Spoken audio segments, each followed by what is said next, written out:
Parlez-nous de cette situation, donc, qui est survenue. On parle d'un médecin de quel département et qu'est-ce qui s'est passé? C'est un médecin qui revenait de voyage en pneumologie et qui a vu des patients au retour de son voyage qui n'étaient pas à l'époque symptomatiques et qui n'étaient pas d'un pays qui était réputé à risque, tout au moins dans la liste officielle, et puis qui ensuite a eu quelques signes et donc immédiatement s'est fait dépister et puis c'est là où il s'est rendu compte qu'il avait une positivité au coronavirus. Pour que je comprenne bien, est-ce qu'il aurait contracté le virus lui-même en voyage? Je ne sais pas s'il revenait d'une zone à risque ou il l'a contracté avec les patients qu'il a vus par la suite.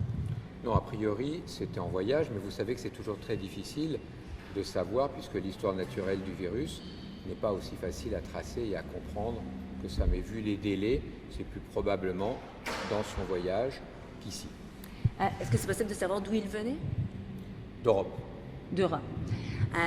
Combien de patients il a vu donc par la suite et qui peuvent avoir contracté justement son contact de la maladie? Bon, il a vu quelques patients qui ont tous été revus ensuite dès qu'on a su ça, qui ont été suivis, certains en hospitalisation, d'autres en consultation, mais pour l'instant tout est bon, il n'y a aucun signe au niveau des patients, ils ont été informés, ceux qui sont hospitalisés ont été mis en isolement, pour l'instant ils n'ont aucun signe de quoi que ce soit. Pour que je comprenne bien, le délai entre le moment où il arrive, il a évolué en pneumologie, en clinique externe ou à l'hôpital? Les deux. Les deux. Pendant combien de temps? A vu combien de patients? Je n'ai pas le chiffre exact, mais on l'a au niveau de nos... parce que ça a été suivi immédiatement. Vous comprenez bien que dès qu'il y a ce genre de situation, tout est pris en charge. Et le nombre de patients est relativement limité, mais tous ont été vus. Tous ont été examinés par un autre médecin, bien entendu. Et pour l'instant, il n'y a pas de signes, comme je vous le dis. Et il n'y a pas de signes, donc ils n'ont pas eu à être testés comme tels, dépistés comme tels. On regarde seulement les symptômes à ce stade-ci, juste pour que je comprenne. C'est ça, ça dépend. Si les symptômes arrivent, on le fera. Mais pour l'instant, il n'y a aucun argument en faveur d'une infection quelconque. Je comprends.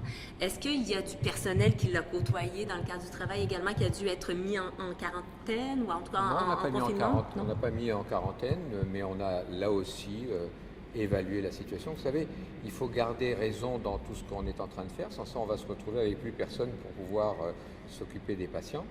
Et là, on va assurer bien sûr la sécurité et la qualité de l'environnement pour nos équipes.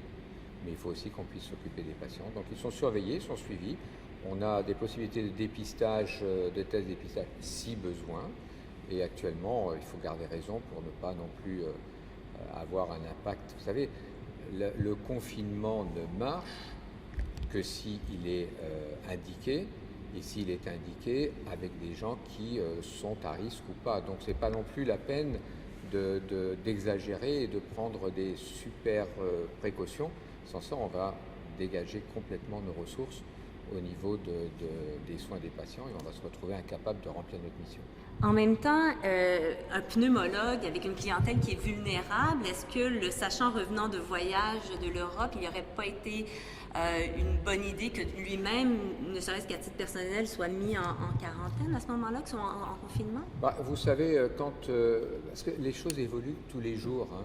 Donc, que ce soit les recommandations, que ce soit les précautions, que ce soit les positions personnelles ou organisationnelles, elles changent tous les jours. Donc, c'est très difficile de se dire est-ce que je vais me mettre en quarantaine, est-ce qu'on ne va pas le faire par excès non plus, parce qu'il ne faut pas oublier que les patients ont besoin des soins de nos médecins, ont besoin d'être pris en charge, parce que s'ils sont hospitalisés ou suivis en consultation pour des maladies, en l'occurrence ici pulmonaire, c'est parce qu'ils en ont besoin aussi. Donc se retirer de soi-même parce qu'on rentre de vacances et qu'on n'a pas de vacances ou de symptômes, parce qu'on n'a pas de symptômes exactement, dans ces cas-là, ça risque d'être un préjudice pour les patients également. Donc il faut toujours peser le risque et le bénéfice entre les deux. Et là, en l'occurrence, il n'a pas non plus pris de risque exagéré. Dès qu'il a senti des symptômes, tout de suite, il est venu pour avoir un test et c'est là-dessus qu'il s'est tout de suite remis lui-même en quarantaine. D'ailleurs, je vous signale que grâce à nos outils de télémédecine actuellement, il peut continuer à suivre des patients parce qu'il va bien Il peut continuer à suivre des patients à distance, continuer à exercer son expertise dans le cadre de la prise en charge de ces patients et orienter ceux-ci soit vers une consultation, soit vers une hospitalisation, soit leur dire d'attendre en fonction de ce qu'ils examinent. Donc, on comprend qu'il se porte bien. Il se porte bien, très bien, on l'a tous les jours au téléphone, il voit des patients en consultation, puis je ne sais pas si vous êtes au courant, enfin il voit des patients en consultation par téléconsultation bien entendu. On a mis en place une plateforme de télémédecine depuis plusieurs années et en fait ça nous permet dans des cas comme ça de continuer à bénéficier de l'expertise de nos professionnels, médecins et autres professionnels, sans exposer le patient à un risque puisque c'est par télésanté. Pour que les gens comprennent bien, le même cas se présenterait aujourd'hui qu'il serait à la maison là, quand même, là, revenant de voyage comme ça, un médecin chez vous. Là. C'est-à-dire que s'il venait d'une zone à risque, mais vous savez que maintenant que c'est une pandémie, la zone elle est à risque, elle est tellement large, il pourrait décider de se mettre en quarantaine, oui, et exercer par télémédecine, comme je viens de vous dire, ou alors attendre s'il a ou non des symptômes et puis faire encore peut-être plus attention. Nous n'avons pas pour l'instant parce que les médecins sont pas les employés de l'hôpital. Donc on a demandé, le gouvernement a demandé que tout le monde se mette en quarantaine, donc probablement il le ferait. Mais on ne peut pas non plus l'obliger, nous. En terminant, parce qu'on peut penser que si ça continue comme c'est parti, il pourrait y avoir un certain moment où on devra faire des choix. Par exemple, dans un hôpital comme ici au CHUM, est-ce qu'il pourrait y avoir des chirurgies, par exemple, non essentielles qui soient reportées? Est-ce que c'est déjà le cas? Je présume que non, mais est-ce que ça peut venir dans un avenir assez rapproché? En fait, nous avons 4 niveaux de réponse. Aujourd'hui, nous n'annulons rien.